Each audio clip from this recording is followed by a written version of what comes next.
just say that. We say, now we're going to talk about Mr. Michael's post-war activities. So uncurl the picture a little bit there. Straighten it out there. Yes, There you go. Okay. That's a cool picture. Okay. All right, so tell us about this picture. This is the airplane that I worked on. I had the engine test stand, which actually tested the twin engine because it's a 4-engine plane.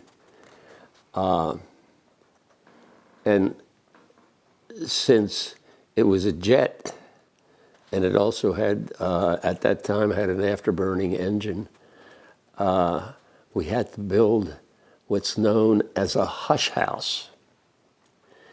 And that's to silence the noise that was made by the aircraft and it wouldn't disturb the surrounding communities. And what plane is this, by the way? huh? You were working at Martin Company after the war, is that right? Yeah. What is the plane? Yeah, and what's the plane?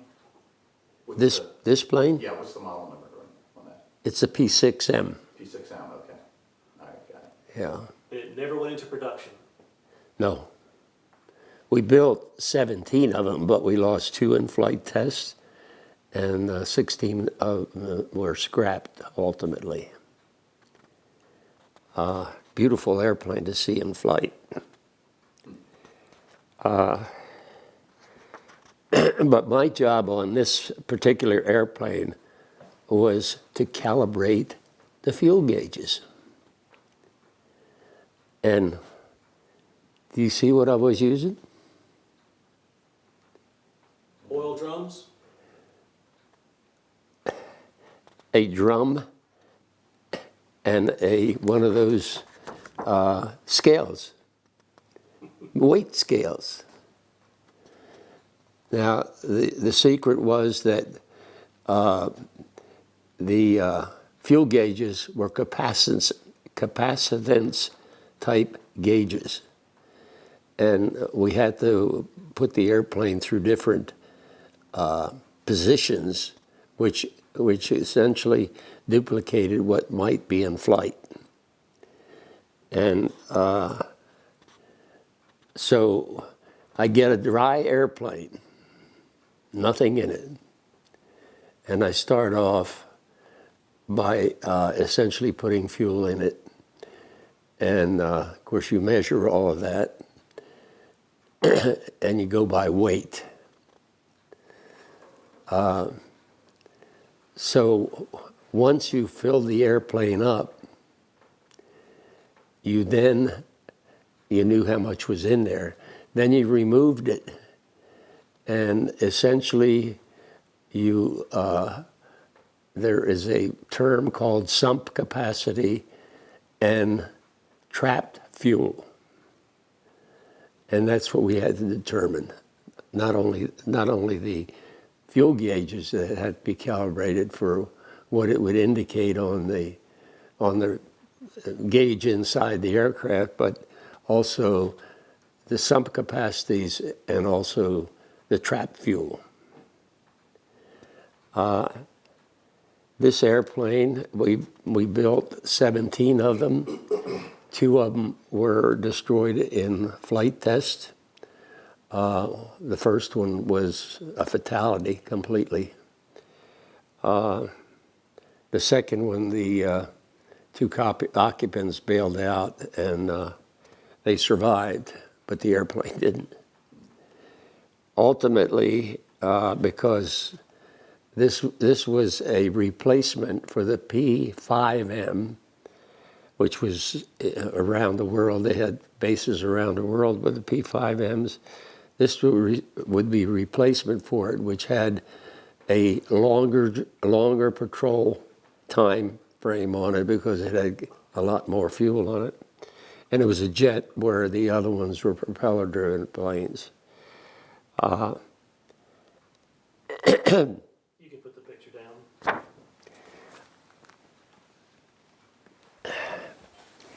It it was a slick airplane to watch in flight. Do you know why it was canceled? Yeah, the reason it was canceled was that this airplane actually did not have a beaching gear on it. It was not part of the airplane. This was a water takeoff and land type of plane. Yeah, Okay. and the beaching gear was a separate device that actually was in the water in the landing area. They would come in contact with it and actually ride up into it, and it was caught on the airplane, and it could beach itself providing the incline was no greater than 6 degrees. So the Navy ultimately found out that the P5Ms had a much greater grade than that, and they were all over the world. So they also ran an analysis of how much it would cost to modify these particular bases to accommodate the P6M. They found it would not be possible to do it for a reasonable amount of money. So they decided to cancel the remaining 15, and they were to be cut up so that you could not recognize them. Because much of the airplanes, you know, they had pontoons on them for additional fuels, and you could see those were being sold from the scrap yards. Well, they didn't want anything that would be recognizable in the P6M, except for the engines. The engines could be used in other aircraft, so they salvaged the engines. And that's the end of the story. Well, so how, I don't know if you'll know this, but do you know how much that program cost, up to that point, I guess, what they invested? I don't know, but they paid me a lot of money, especially overtime money. Yeah. But I guess they had to cut their losses. Yeah. No, I don't know what the total bill was for that. So how long did you stay at Martin?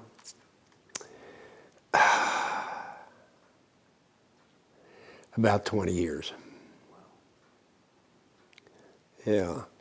And then at the end of their building aircraft at the Middle River, they decided to close that base down completely and move their operations to Orlando, Florida, and Denver, Colorado. And I had an option to go to either one, and I chose not to go to either one. So then I start looking to get into government service. And government service, you have to have a GS rating. And GS ratings take years to get. It took me about 11 months to get a GS rating. But in the meantime, I was looking at a job with AT&T. They had formed a separate division or group called Bellcom. And that was support for the Apollo program. So before I got my GS rating, I accepted a job with them. And basically my job was to track the weights, what went down on the moon and what came back up on the moon.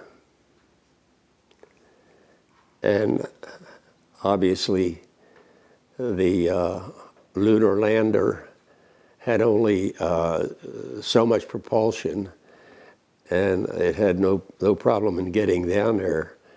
But if you loaded it up with samples, and those astronauts were like kids in the candy store. I mean, they wanted to pick up everything. And we knew that if they did that, they couldn't get up off the moon. So That was a big problem. But we managed that. So how did you weigh the samples in the lander? They weighed them on the moon. Okay. And the specific the gravity on the moon is approximately 1/6 of the gravity on Earth. I mean, we took that into account, but you had so much propulsion, that's all you could lift. So, but we had a number of these. There were 17 of those too. 17 what? Lunar landers. 17 lunar landers? Well, there were one of them didn't make it. Apollo 13 didn't make it. It had a malfunction of its electrical system. But they came back. I mean, they had some good engineers on that because they took it all the way to the moon and essentially looped it and brought it back. So you saved the people. And you were involved from the first Apollo mission through, or when did you? They had already had some test flights of it and recoveries. These recoveries were on water, but they still had to come through, the atmosphere and make sure that they didn't burn up on re-entry into Earth's atmosphere.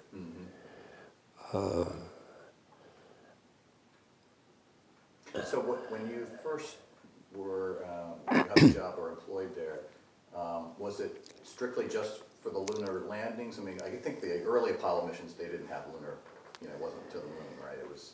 No, but you had to get acclimated to the processes. Yeah. So it was all part of the vision and the plan. Yeah. And the engineering was going on obviously ahead of time.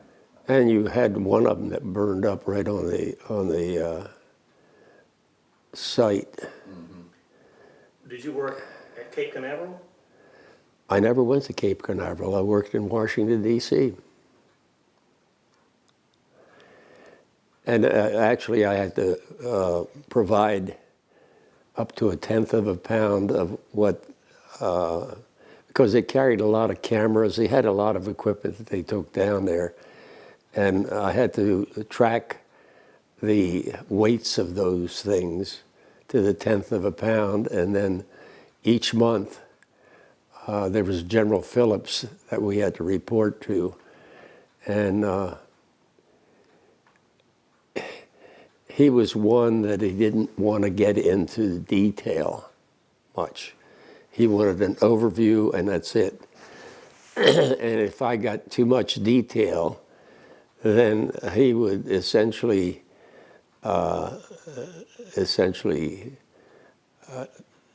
motion to my boss, and I would cut it off, and let it go. But then when he left, there was a fellow by the name of Rocco Patrone that was from Cape Canaveral, and he was involved in every detail.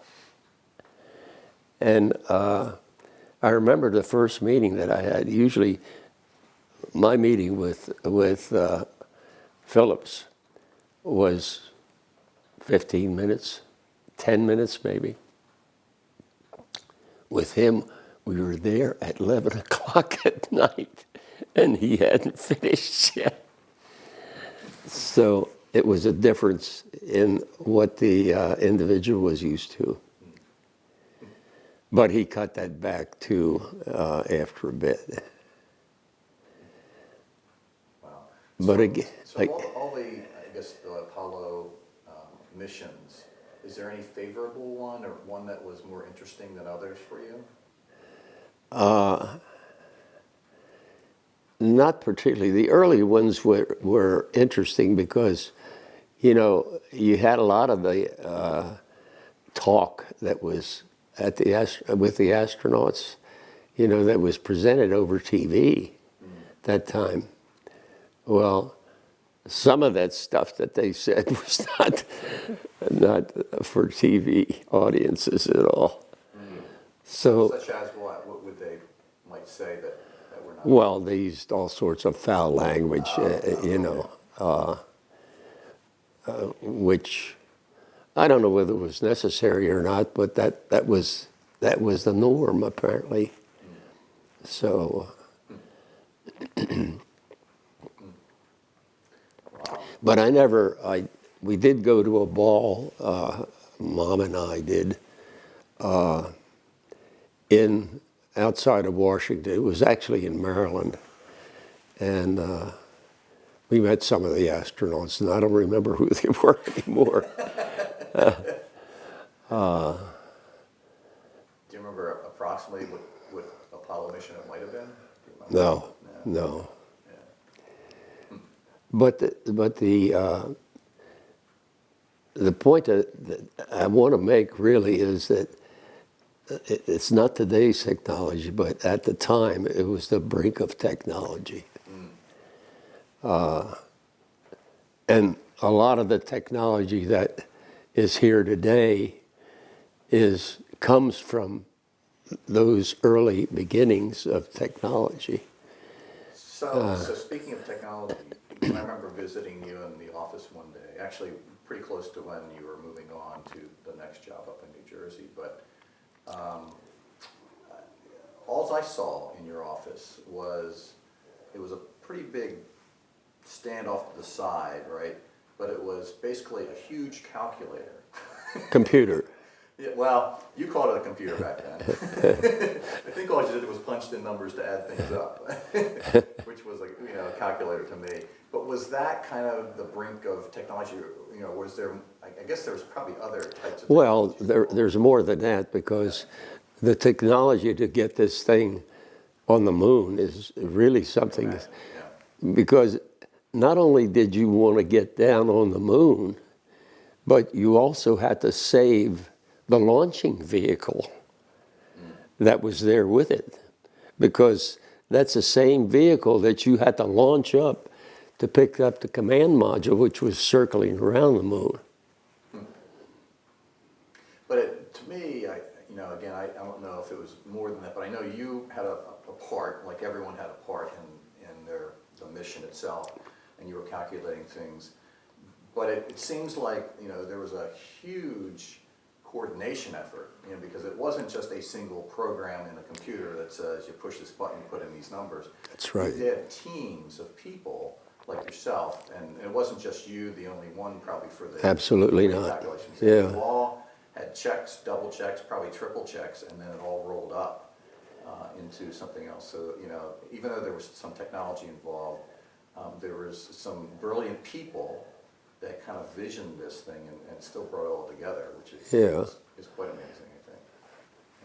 To accomplish what you guys did, it was truly amazing. Were you working for NASA through the end of the Apollo program? I didn't work for NASA at all. Well, I mean, I worked for Belcom, AT&T. Which was really a subcontractor, I guess, too? Yeah, it was to subcontractors a bit, but it was a new division that was formed by AT&T. And AT&T at that time couldn't afford they were asked by Webb, who was head of NASA at the time, whether they would accept that mission. And they were a regulated facility. As a telephone company, they were regulated by the federal government. So they almost couldn't say no. Because after the Apollo mission was through, they didn't want to continue on with it because that wasn't part of their work. So that's when I was shifted up to New Jersey, and I worked for Bell Labs then. And then we were on a different cycle completely. What types of projects did you work on at Bell Labs? What were you involved with there? Bell Labs was principally division of revenues. And that was not mechanized. So we were trying to mechanize what the operating companies were utilizing in a more efficient manner. But that division of revenues was the people that really made out are the little mom and pop things that had maybe just one telephone deal in their homes. And the amount of money that they got paid for that was very lucrative. But there was they had all sorts of formulas. If it went this way, then you'd go this way, and that way, then you'd go maybe another way. But all of that had to be computerized. So what did you actually do at Bell Labs? well, what I really did was essentially I had to learn what had to be done in that, and try to. I was not I couldn't write code, but I would essentially provide the information so that the code could be written for it. Mm-hmm. So you're like a business analyst in a way. You kind of took the requirements. Yeah, well, not only that. I had to learn the system because I was not in the communication system, mm-hmm. and I had to go and visit with the AT&T people that were responsible for it, and I like the trips with AT&T people because.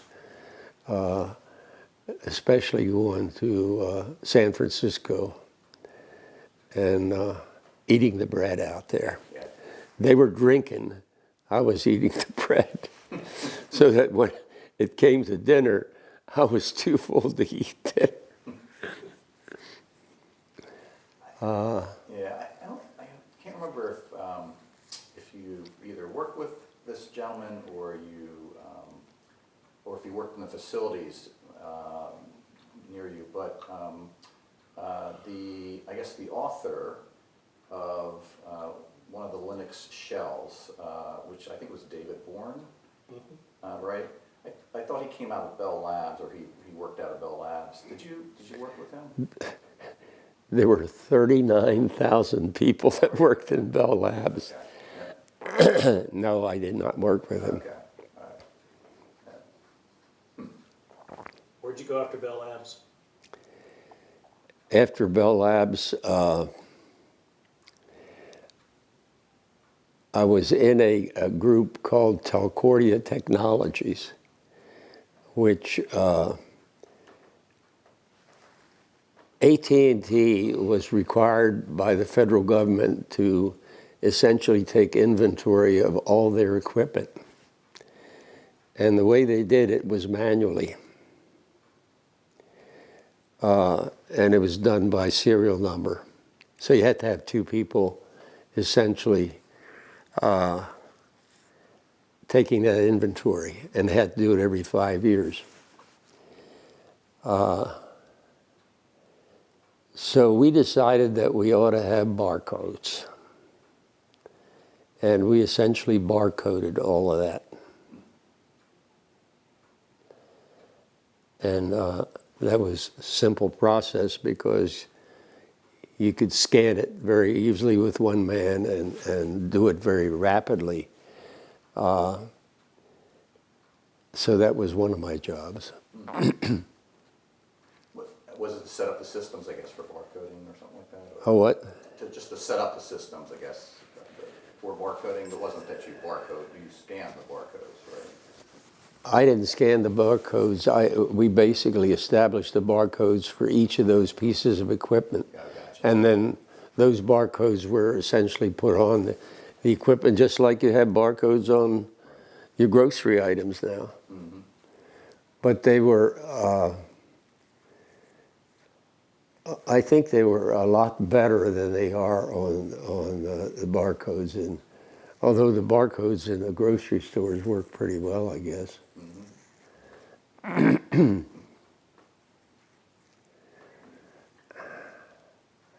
So after that, I actually retired from telecoordinated technology in 1988. I actually retired in December of '87, but then I was on roll, and they decided that if you work to end of July or the 1st of July of the next year, '88, you would get a 10% increase in your pension. So I chose I chose to pull my retirement back, and I worked till I came to the office, basically.